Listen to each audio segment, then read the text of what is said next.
interoperability thing works. I'm very excited to be joined today by Fezyla, who's at Hyperlane, Graziella at Finale Capital, and by Laura at Linea, who are here to teach me how this works. So interoperability, I think, it's a kind of broad term. There's a lot of ways that we see it being applied today, where we can be talking about interoperable, standards between chains.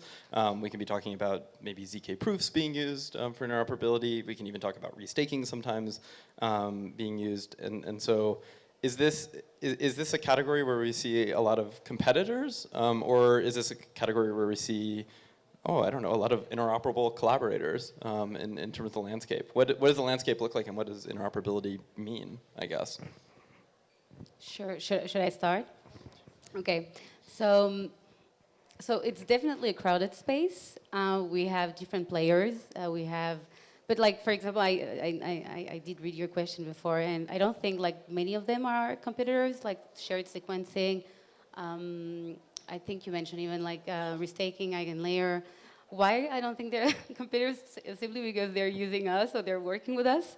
So that means that there is a need of using already, I think ultimately it's always like, go to markets, like how quickly can I go to market? And those specifically, I think they have their own, product they are focusing on and making the best possible. And they're using, for example, Hyperlane. And yeah, so basically it is a crowded space, but the one you mentioned, I don't see them as a competitor. So the competitors on my side, that would be more like a message passing protocols, like Wormhole, Layer 0, who else? Axeler. Who else can be a competitor? But Hyperlane is very different. We do think differently. So we say we are permissionless. We are meaning that anyone can actually deploy Hyperlane without us gatekeeping or adding the chain or the environment into our roadmap. We just enable a framework, and we just empower developers to build the way they want. So it's like that's what I was explaining. It's like you do you. Basically, you do you with Hyperlane. So yeah, but it is a crowded space. Yeah, is this working?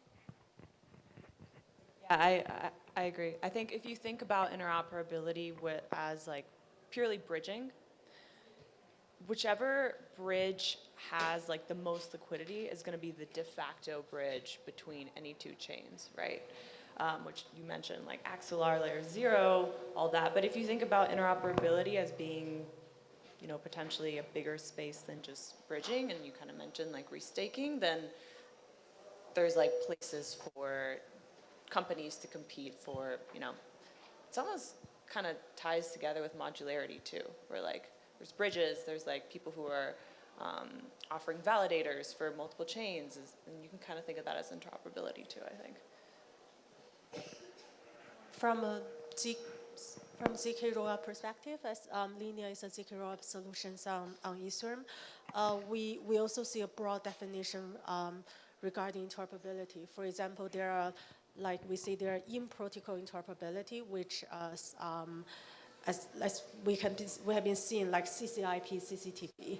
There are out of the protocol interoperability that was the bridging solution that we have been talking about.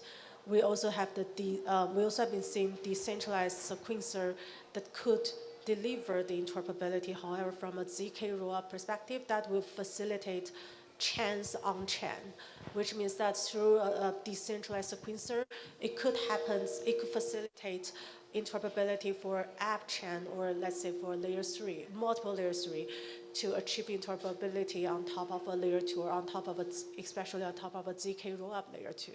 But again, they served from different perspective. One, we were talking about the supply chain or the value chain, and they actually cover different pain points today in this industry. So I want to actually go to something that Graziella said, which is liquidity wins. And I think we've seen this historically. Liquidity tends to win a lot. I kind of have, I guess, two open questions here, and one is that going to continue to be the case in a world of, ZK message relay, for example?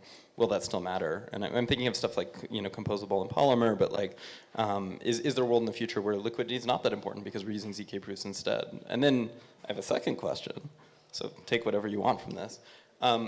If liquidity is so important, why do chains want interoperability? Isn't it helpful for them not to give up their own liquidity if they can maintain that and have that moat? And I'm thinking example, for example, I'm an app builder. If we want to let people pay in any token on any chain, so they're operating on Arbitrum, but they're able to pay on Linea, that actually eats into the moat that either of those chains have, potentially. Well, also maybe helping build them up as well. And so, is liquidity the future? I guess is my question here. Yeah, I can start first.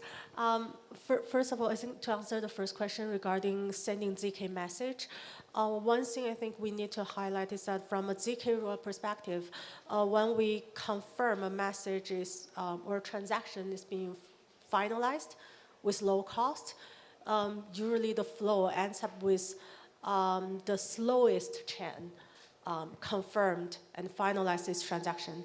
And therefore, from user experience, especially end user experience perspective, introducing interoperability among especially multiple ZK rollups within Ethereum ecosystem will never feel like you're doing transaction on the same chain.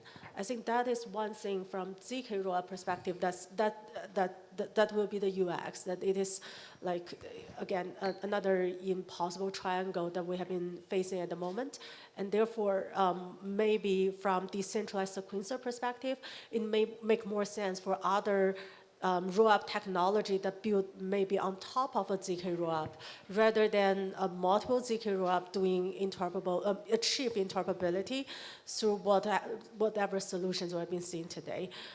For question number two, I think one thing, at least from Linea perspective, is that we want to promote the ZK EVM technology called Linea, in which case, like bring negative impact to interoperability is the least thing we want to do, because we want to, through introduce a permissionless layer 2 to prove to this industry saying this is, like hopefully this is the best ZK solution you can find for your rollup solution. Therefore, we facilitate in-protocol in-protocol interoperability, out-of-protocol interoperability. We want, hopefully in the near-term future, there could be a standard to ensure, especially the most important asset can achieve interoperability within the ecosystem. And that's also why we facilitate, for example, CCTP that introduced by Circle. At the end of the day, especially for new person coming to blockchain technology, the key intermediaries are those top popular native or non-native token. Therefore, we also see the trend saying it is now actually the asset themselves being more incentivized to promote interoperability rather than a network itself. Yeah, I think with what you guys are building, Linea and other like ZK proof, I mean, at the rate that ZK proofs are accelerating, like we can probably see a world where ZK bridges actually like are viable, but for the time being, I would venture to say it's like too expensive to do it, but that's rapidly evolving. With respect to liquidity and that being an incentive for protocols not to work together, I think that's absolutely true. There's kind of this balance between like, okay, if you're not interoperable, then you're also not going to get, new people to come onto your chain. But we're also hoping to see tokens be, I guess, used a little bit differently than just like for a company's like, I don't know, basically just for like bootstrapping liquidity for a company and actually being more useful than that. Or like we see a lot of people who are building on EigenLayer and using restaking. You can basically bootstrap liquidity using Ethereum rather than your own token. And that kind of provides an avenue for protocols to not go straight to thinking about, their token launch and like all this narrative around, building this like moat to themselves. Is that better? So yeah, those are things we're definitely tracking at Finality. And I hope to see a world where things are less, where protocols are working more together rather than trying to like build these walled gardens for their products. But Yeah, I agree with what you said. But I think we need to zoom out a little bit because I hate it when we throw all of those buzzwords very quickly. I think we should also think, why is interoperability necessary? And why are we actually doing this? Why are we here at Denver? It's because we want to build a new decentralized web, right? And I don't know, like I always use this example, but like when I was younger, I remember my mom had this computer and I couldn't do anything with it. I could just like open Word and then play with it, or like open like a local like games.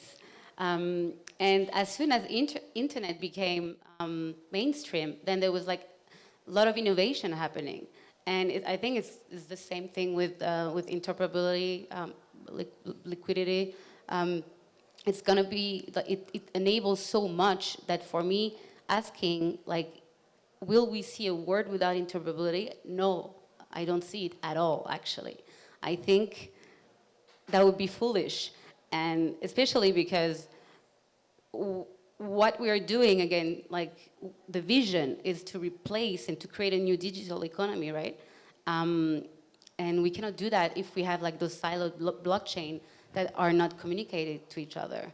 And yeah. Yeah, it's this really interesting thing where the incumbent chains have so much liquidity and so much power, and they've won in this space so far that they have very little incentive to try to be, I think, interoperable or work with decentralized sequencers with other chains. But newer, younger chains have massive incentive to want to be able to capture users through interoperability, and actually might be able to, I think, to pose a formidable challenge to those incumbent chains because they might embrace these new systems too. Laura, I really like the answer you gave about how Linea is trying to form an ecosystem, and I feel like it's a really good answer because it feels like that's happening a lot right now, where there's a balance of the companies want to win. They are private companies. They need to have they're responsible to their shareholders. On the other hand, they want to be able to create an interoperable future. And so you have stuff like the superchain, right, where Optimism has all of these chains that are really designed to be interoperable with each other. Or you have Polygon CDK or Mega ETH, which is building on Eigenlayer to enable anyone to launch incredibly fast L2s. And all of these, or Movement even has its own decentralized sequencer. Like all of these are ways where within an ecosystem you'll have interoperability as well. But I think it also raises the question, is there a concern that there's going to be centralization risk here? That when you have interoperability and everyone is using the same decentralized sequencer, the same ecosystem, that it starts to actually centralize, not just around those standards, but maybe even around smart contract risk or liquidity as well. Well, at Hyperlane, we let the developers to make those assumptions. So what so our visions, like we have this framework, and then, like I said, I'm going to repeat myself, but like they do they, or you do you, because like we shouldn't be the ones saying, okay, you're going to use the same, validator set, you're going to use this and that and that. I think they know better, and probably there is some trade-off. Yes, probably there's some trade-off, but again, like it's going to take time, to build something consistent and good, but slowly but surely. But yeah, definitely there's some trade-off. yeah, I think, with a lot of these L1s, we see like we can kind of see the world and the way this is going to unfold as being like one chain will potentially have like 90% of, user traction, whereas like there's kind of this long tail of other chains that aren't really as important. So that's something we think about a lot with the L1 market, and even like these kind of like Optimism or Polygon, these other like L2s. But I think what we've seen increasingly is a lot of people building like modular frameworks to where you're not necessarily tied into one ecosystem, and you can actually kind of like interchange, you can like plug and play different sequencers, and that gives developers a lot of freedom to not feel like they're like tied into, one, whatever company's like hot at that moment, right? And yeah, Authentic is one example, but there's a lot of other people building kind of like these SDKs, even Optimism, to kind of make it really easy for developers to plug and play all up and down the stack. So that's something that we're excited about and kind of helps mitigate some of the centralization issues. But also just even looking at like sequencers, for example, it's exciting to see people build more decentralized sequencers and models that kind of, while it's still one company, or like I guess one protocol that has the largest market share, like for people using sequencers, it's at least built in a decentralized way, and hopefully like the people who are making decisions, like whether that's governance or just like operating different nodes, are actually like, it's more like grassroots rather than, you know, like one protocol. Does that make sense? On my end, I think one thing we need to think out of the box is, interoperability is not the only bottleneck in terms of multi-chain communication or liquidity flowing among the networks. One, you're thinking like, we have this discussion actually since 2 years ago. I personally have with different stakeholders in this industry about app chain. And at the end of the day, I think the smartest response I received about app chain is that it is about some ecosystem want to expand into crypto and thinking themselves as a big fish in a small pond. And that is a like kinds of business decision rather than a tech-driven decision. When this is a business-driven decision rather than a tech-driven decision, we need to think about the cost. And interoperability is not the only cost that you need to bear. There's also, for example, I personally also taking care of the fiat on and off-ramp conversation for MetaMask, which is purchase and sell crypto. If you want to if a business wants to introduce in their own app chain, like people need to capable to get their own asset or the value that they hold onboard to the network, and there has been huge friction that even the most popular layer 1, layer 2 today haven't been solved yet. You also need to think about RPC communication. And that is another bottleneck. You need to think about Oracle, the third bottleneck. Therefore, whoever today, frankly speaking, want to introduce their own network and thinking they are the one ecosystem themselves, they don't want to provide, don't want to end up with multiple dependencies in this industry because of over-centralization. Before that question being answered, there's actually a lot of things they need to think from a business sustainability perspective. So we have about 2 minutes left. Are there any questions you'd like to ask each other? Otherwise, I have plenty more. I have one. I think in Web 2, when we talk about messaging, I built Web 2 applications for a few years. And messaging was super important because it's how distributed systems, like different services, speak to each other.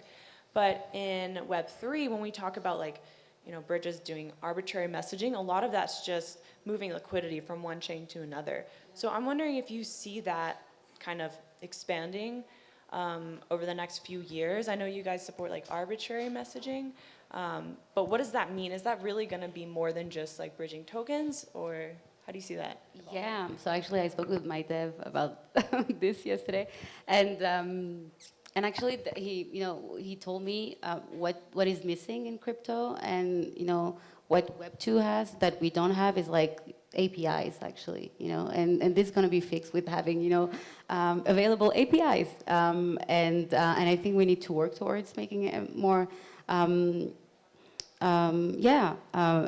SDK API available to developers, and then you can send the arbitrary messages that you want. Currently at Hyperlink we do.